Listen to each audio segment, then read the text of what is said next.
Good evening, everybody. Welcome to this YouTube video. I'm just going to do a very quick video on how our Fierrrce Trade House alerts channel works. And I'm doing this for first time followers and subscribers to our Fierrrce Trade House channel. This is our Fierrrce Trade House channel. This is our private signals group. So usually we have a group of people who just take my trades on a monthly basis. They subscribe, they pay an affordable fee, depending on a monthly fee or quarterly or semi-annually. And they then get an opportunity to just take trades that I've already analyzed. Let me give you an example. I just want to do this very quickly. Let me give you an example of an analyzed trade. So one of the things I do in the channel is every pre-market session before the London session and before the New York session, because that's when my signals are called out. That's when we actually are trading as a team. So I will analyze the charts. I will do my analysis. I will show where currencies, what I think based on my analysis, where currencies are going. I will give a quick summary of what I'm looking at. Like you can see here, April 1st, that's when we had our last trading day. That was on Thursday, yesterday. I did a pre-market analysis on US 30. I gave my comments. I looked at Euro USD. This is the chart I was analyzing for Euro USD and so on and so forth. So before I start calling out trades, okay, I usually do an analysis, okay, a quick analysis. Because of time, sometimes I don't necessarily look at all the pairs, but I look at the pairs that I most trade. And they include mostly indices, the two major indices, that is US 30 or Dow Jones and German 30 or DE. And then, of course, GU. I love trading GU, so I'll tend to trade a lot of it. So I'll do a lot of analysis on GU. Gold is also one of my favorite pairs to trade, and so on. So this is something I do before, so people have an idea of what I'm looking at. And also I like to give a before and after. So usually after this is like a before scenario, and then I'll always give later on, maybe at the end of the week, I will show a case scenario where now, like let's say for example, gold, this was my pre-analysis, okay, and I think the gold trade did pan out as I thought it would. Let me just see. I think it did. I think I posted this on in our interaction group. So let me just look for that in that after scenario. And I do this so that people can just see what I'm doing, okay? And actually, so you can see this is the after scenario for gold. So here we see the post-market analysis that I did on the first London session, how the trade would go. And then by the New York session, by the end of that session in the evening, when I say evening, I mean end of New York session, or actually beginning of New York session, mid New York session. This is how gold panned out, and we bagged about 250 pips on this trade, okay? That was the target, about 225, 250 pips. So it actually did pan out. So at the time I was writing this out, I was just giving an after look. At that time it was 227 pips with zero drawdown, but then it went all the way to 250 pips. So back to the trading channel, okay? This is so let's look at April 1st. I want to give an idea of how anybody who's going to subscribe to my channel, to our Fierrrce Trade House Alerts channel, okay? When I call out a trade, usually it's in the London session. That's the first. Okay, so we trade Mondays, Tuesdays, and Wednesdays and Thursdays. So Mondays, we start from the New York session. We don't trade the London session because sometimes the market is opening up, so we don't necessarily trade that session. I just look at it during the day to give me an idea of how New York session will open up. And then, so we trade New York session on Mondays, but Tuesdays, Wednesdays, and Thursdays, we trade both sessions, London and New York session. So I want to give you an idea. The London session trades on 1st of April. I think I gave about 12 trade ideas, okay? Not all of them executed. I think about 8 or so did execute, okay? Which is okay. Anyway, so London session, the first trade I called out was US 30, okay? And as you can see here, I will give like a pending order trade. And why I do pending orders is because I know a lot of people are probably not always looking at their phones. They could be on the move, working, or just doing other things. So they can place their trades in advance, knowing confidently that I have already done the analysis work for them. And then they can just set their parameters. So you can see US 30 here. It says buy stop. EP is entry price. Okay, so that's the level at which you will place the pending order. So the entry price that this trade should execute is at 33,088. Okay, of course, we know depending on your broker and the spread, sometimes you could get in earlier or maybe even right bang on time. So EP is 33,088. That is the price that this trade I called, the level at which to get into the trade. So either maybe you've not put a pending order, or you're just waiting for the trade to get to that price level, then you enter. But you know that at that level, the trade is good to go. Then I put a TP1. TP is take profit, okay?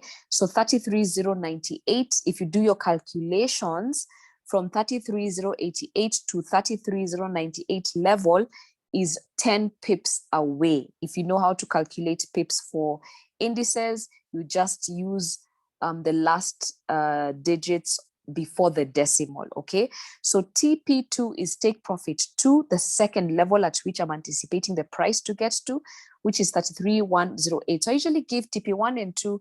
TP1 is 10 pips, TP2 is TP2 is 20 pips, and then TP3 is usually like the maximum target I'm anticipating the price to get to. So I gave for this trade 180 pips, okay, 33,270.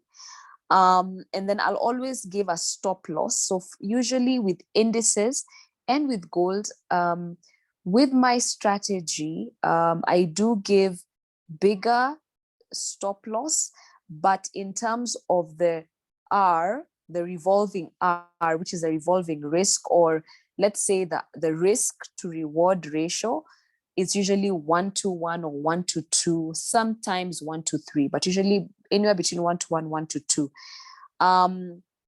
If you're watching this, I'll do a video later on what revolving ratio risk is, or risk to reward. Anyway, so stop loss was 33,002. This was about 70 pips, thereabouts, maybe 80 pips, thereabouts, yeah. So if it hits your stop loss, you're down 80 pips. But what you're gaining, because my intraday target was 200 pips, yeah, so you can see you're gaining actually more than you're losing.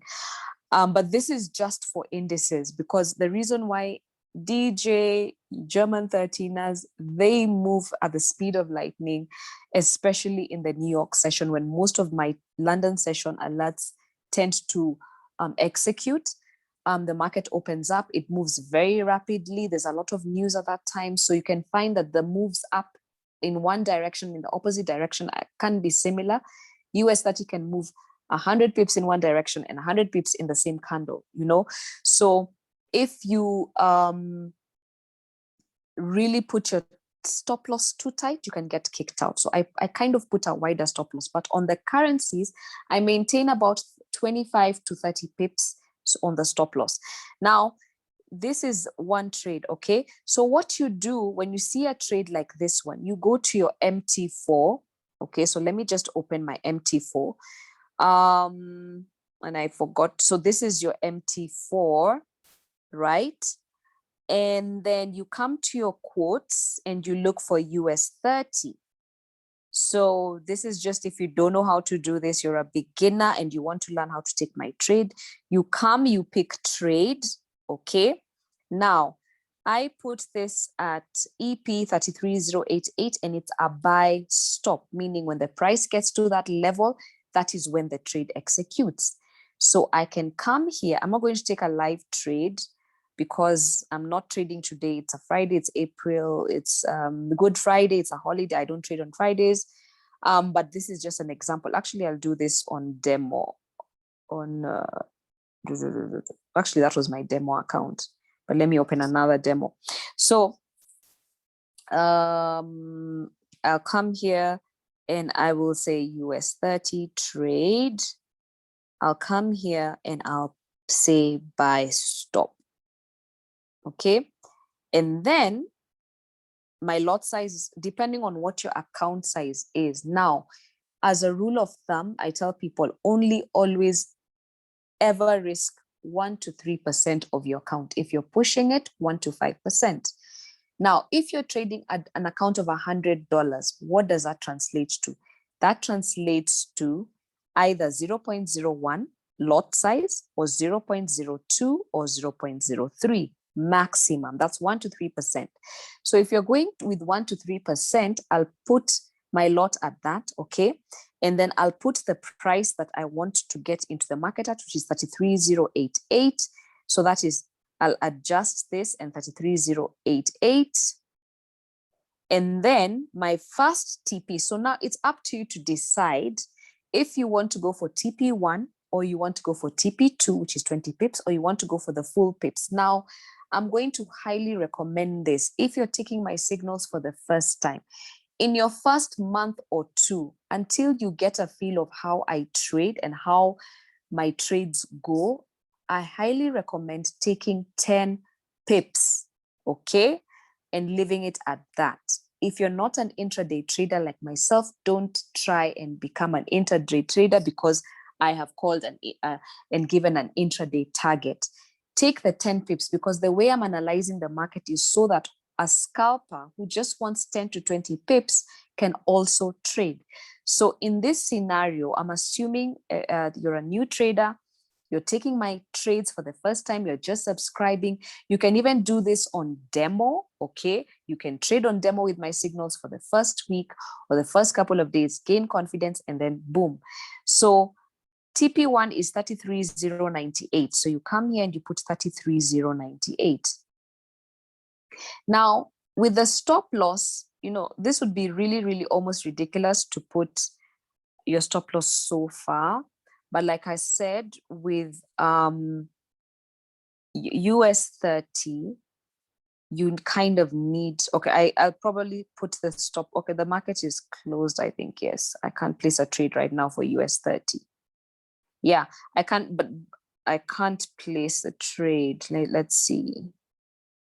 Oh, no, it's because of the broker. So I need to increase the lot size. So I'll have to put one lot because this broker minimizes.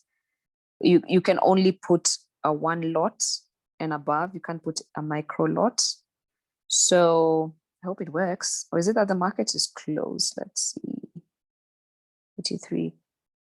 Okay, let's just, no, yeah, I can't, I think the market for indices is closed right now. Yeah, but so that's, but basically, because it's a holiday, yeah, it's a holiday. Yes, so it's a holiday, so the market is really not doing anything. Only the cryptocurrencies, you can see BTC, Ethereum, BTC is active, so the market is closed, guys. So anyway, so what I'm saying is you'd come here, put in your buy stop parameters, the price 33,008, 088, sorry, then you put your TP2 or TP1 at a 33,098, and then you'll put your stop loss as well, and so on and so forth. 33,002, and then you're good to go. Yeah. Now, if the market was open, you'd be able to place this trade. Okay. Yeah, but it's not. So once you do this, yeah, if I give a sell stop, you do the same thing. You come to sell stop and you put the same. But if I do a trade, like I say, buy now, this is a buy stop. I tend to do a lot of pending orders, but once in a while, I do give a buy, a market execution. A market execution trade is when I say buy now. So you can see a lot of these are pending orders, buy, stop, sell, stops. Anyway, when I do give a market execution, I come to buy now. You just come to market execution and you execute the trade. So right now, market is closed. I've tried to do a market execution and I can't. When I say buy now, I'll also give the parameter, but when I say buy now, it's usually buy now, okay? But I'll give the parameters so that you know if your price is near, if the price has already moved beyond that point. If it has from when you're seeing the trade alert and when you're getting into it, please first go to the chart and see where the price is before you jump into a market execution trade. Okay, same goes with the pending orders. Always just confirm, are you seeing the alert on time or it has already passed you, so that you don't get caught up, because another thing is people jumping into a trade blindly. Okay, so I hope this video kind of explains how to take the alerts signals. And then something else that I want to comment on, because I know, again, a bulk of people who are in my private group are new. They probably haven't traded with me long enough or ever. So another thing is, if I give a pending order in the London session, now these are the rules basically to just to go by, on a basic level. If it doesn't execute in the London session, chances are very high it will execute in the New York session and close in the New York session. Okay. If it doesn't close by the end of the New York session, okay, maybe because the market was moving very slow, it could be a holiday or, so it just doesn't work out. You can always delete that pending order, okay, by the end of the New York session, but have a look at it again in the next session if it's still valid, because what you'll find is a lot of these trades take us a cycle of about 12 hours to execute, to maybe even sometimes 16 hours. Now, if you enter a trade, okay, and let's say it pulls back, yeah, and it's still within the parameters, it hasn't yet hit your 30 pips stop loss, so you're still okay. If it pulls back, usually what I've found is with my trades, and I've done this, guys, long enough, I've analyzed my trades, I have a trading journal, I always record the trades, how they go, whether we hit stop loss or not. Like, one of our trades yesterday hit stop loss, NZD-JPY. It does happen. But as long as the trade has not hit stop loss, okay, usually the trades will take up to about, let's say, long-term 24 hours to close at the target. Okay, that is something I've seen happening.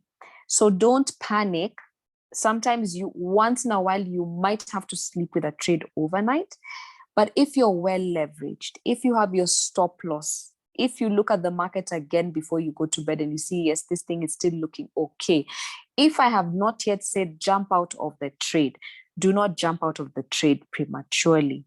Now, another rule of thumb is this. Let me just probably make a note in a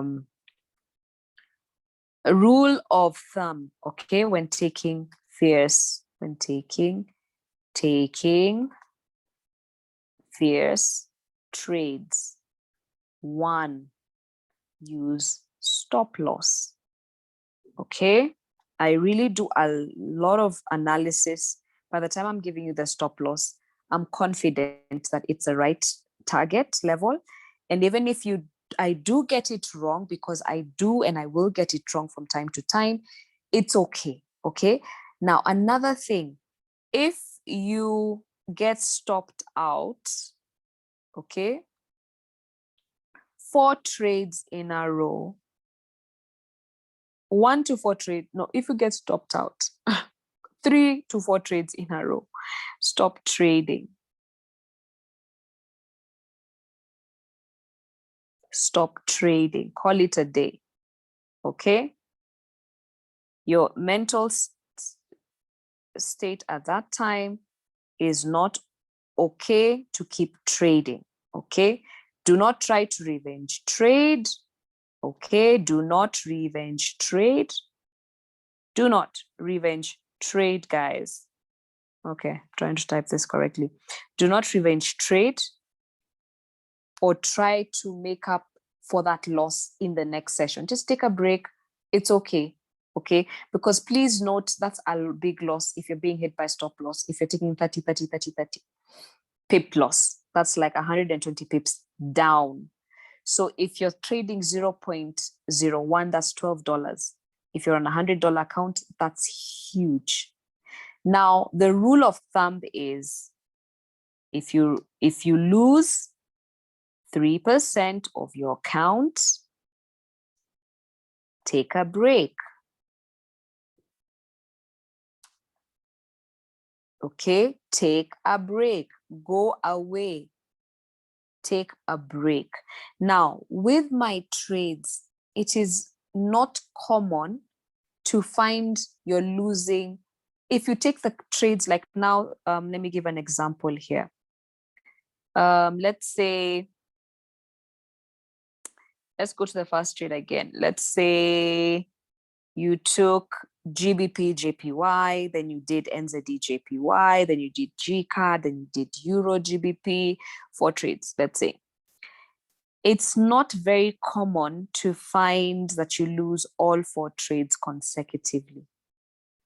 But if it does happen, just take a break. Okay? Don't beat yourself up. It happens. It can happen. It happens to the best of us. Don't quit trading. Don't revenge trade. It happens. But it is not common for that to happen. What I found is even if you take my trades consecutively, one after the other as I call them out, okay, you will probably maybe lose 1 trade, maybe 2 trades, but not all 4 consecutively.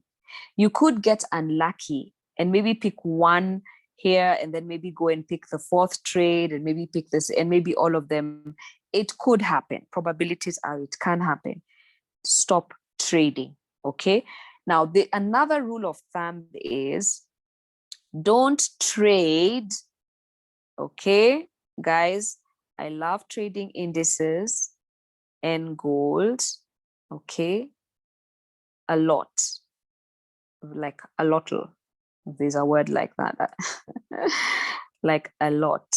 Okay, I like trading indices and gold a lot. Every day, if I don't trade indices or I don't give a trade idea for indices and gold, it's pretty rare.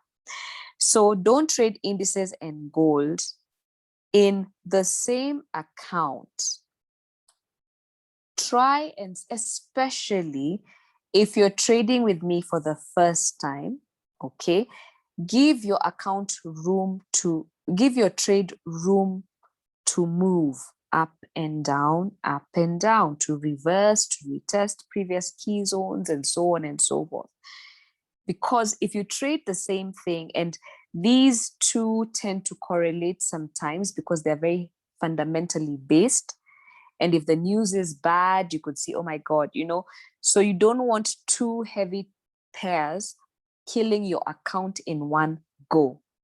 Trade one thing in one account, open a gold account for gold, and so on and so forth.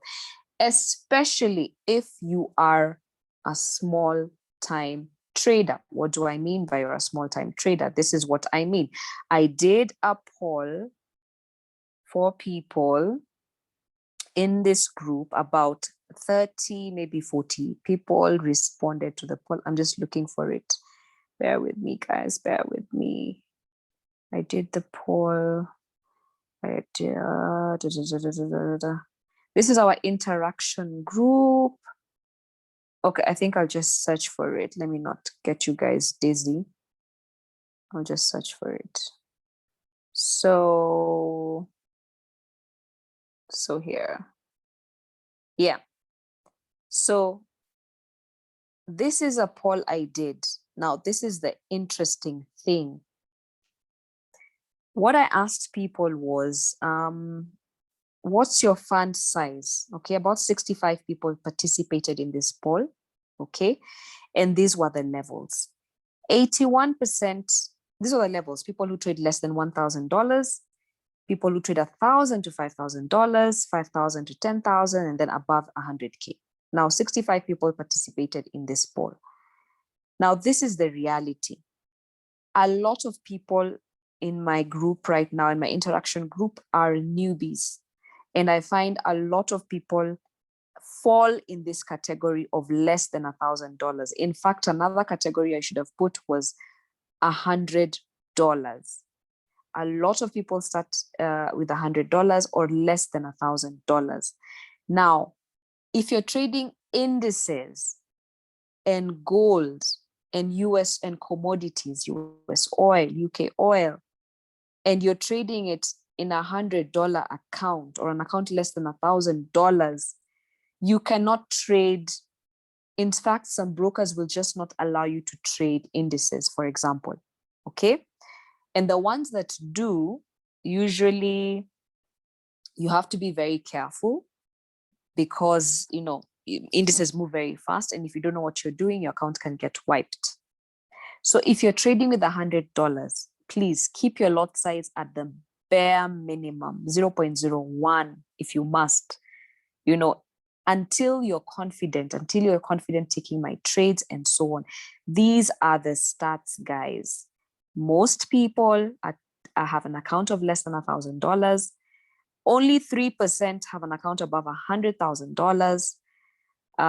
Another 12% have 1,000 to 5,000. So this is where the majority are. Now, I have 561 people in this group. Only 10 to 12% of them responded to this poll, but I can tell you those are the statistics. Okay, beginners, new traders, traders who are still struggling, traders who are still, you know, don't know how the market is moving, and are just, you know, tend to trade small accounts. Now, if you're going to trade a small account and you're going to take my signals, please, by all means, stick to currencies. Okay, if you're going to have to stick to currencies, trade Euro USD. It's a very calm pair. Avoid GBP pairs unless you really need to. I mean, and then trade another tip. My notes, where was another tip is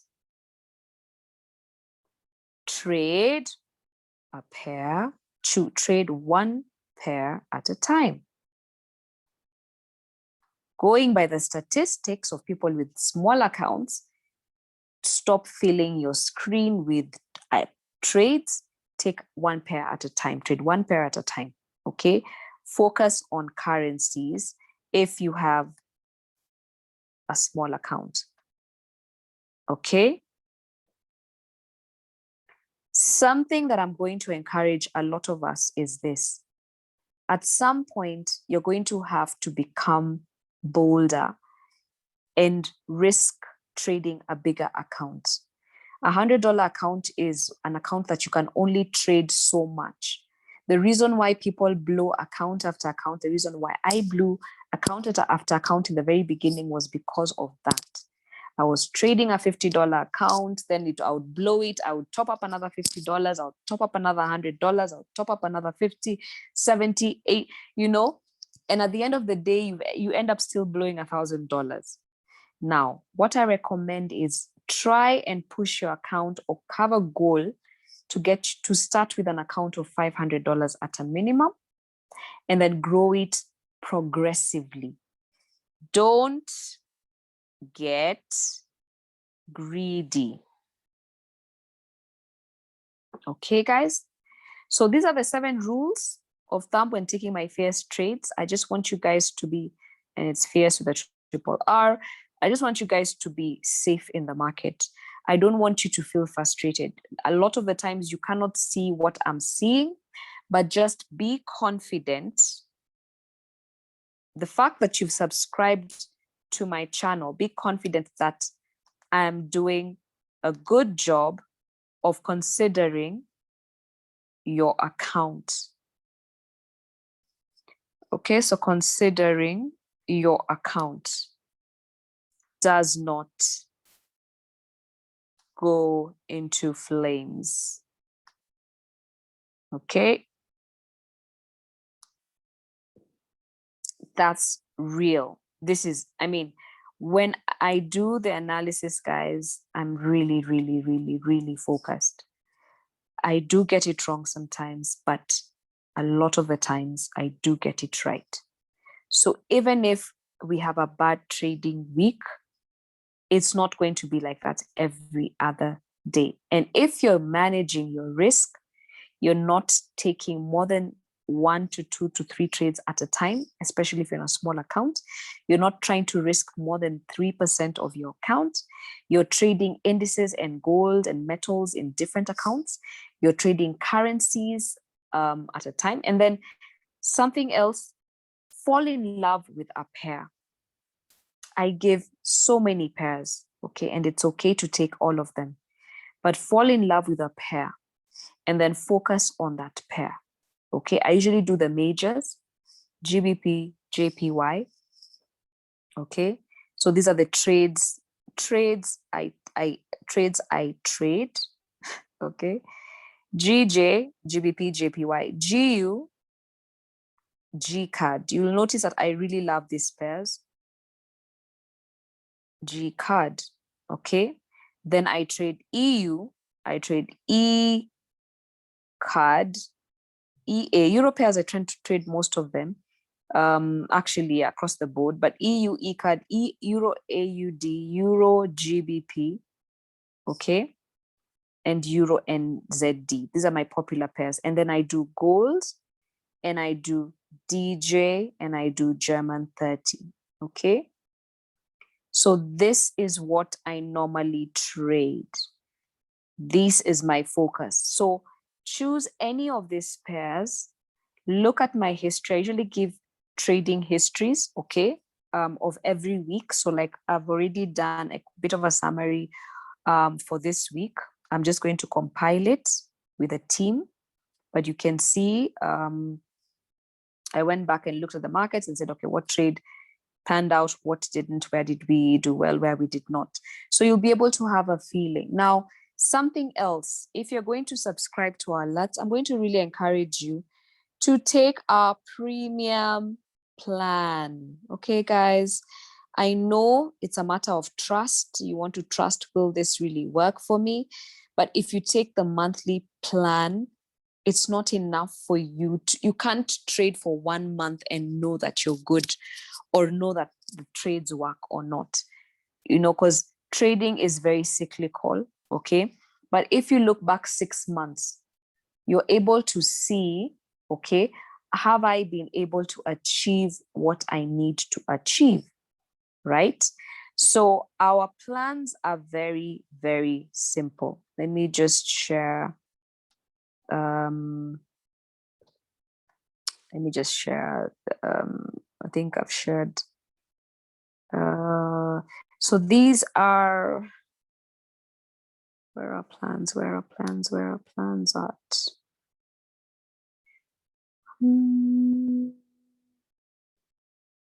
Okay, so these are our plans, guys.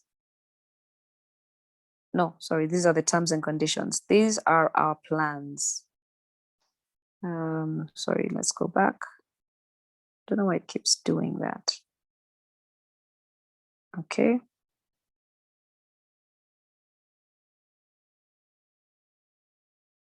So as you can see, we have our basic plan, our premium, our standard and our premium. Our basic is $50 monthly. Our standard is $100 monthly.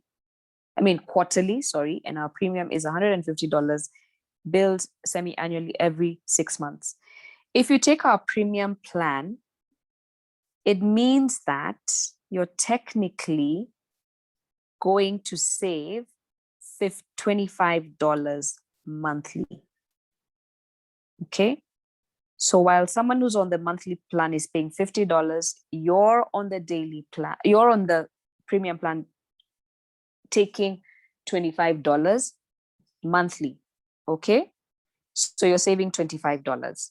Now, this is for 6 months. You pay only $150 for 6 months. Okay, guys. Now, this entitles you to I usually share, like you saw in my channel here in this group, for example, on 1st of April. On 1st of April, I shared about, let's see, on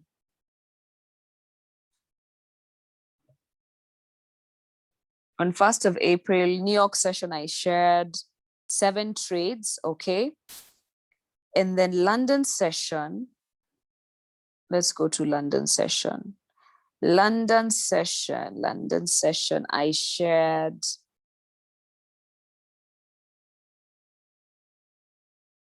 12 trades. So if you do 12 plus 7 trades, New York session, on that day, I shared about 19 trades. So on average, I gave out about, let's say, 7 to 15 trades, sometimes more, sometimes less, but usually minimum 7 trades. So out of those 7 trades, guys, you're getting value for money. Out of those 7 trades, you can't be losing all of them. Out of those 7 trades, yeah, we just have a party. So I hope that's clear. I hope you guys now know how to take my trades on MT4 once I call them out, the sell stops and buy stops and the market execution trades, how the parameters are set, what the different vocabularies mean. One thing I also give is I tell people, let's see, about the risk. I say use a lot size of 0.01, potential intraday targets, expect pullbacks, trade exotics in a different. So these are rules that I just have in the group. Okay, so that's it for today, guys. I hope this has been of value. If you want, take a screenshot of this so that you can keep it as a rule of thumb when taking Fierrrce trades with a triple R. And then these are the trades I take: GJGU, GCAD EU, ECAD EA, EGEN, XU, DJDU. And I highly recommend, highly recommend our premium plan. Okay, it will save you $25 monthly. Okay, guys, this is the reality. So yeah, so I look forward to having you guys subscribe this new month. And yeah, let's grow our accounts together. Let's just try and make this trading thing work for everybody. Let's gain some confidence. And yes, our classes, our beginners and advanced classes are beginning this week. We'll have a lot of exciting things happening for those who'll be on those classes. And yes, have a lovely Easter weekend, guys, and a fantastic April month. Thanks, guys.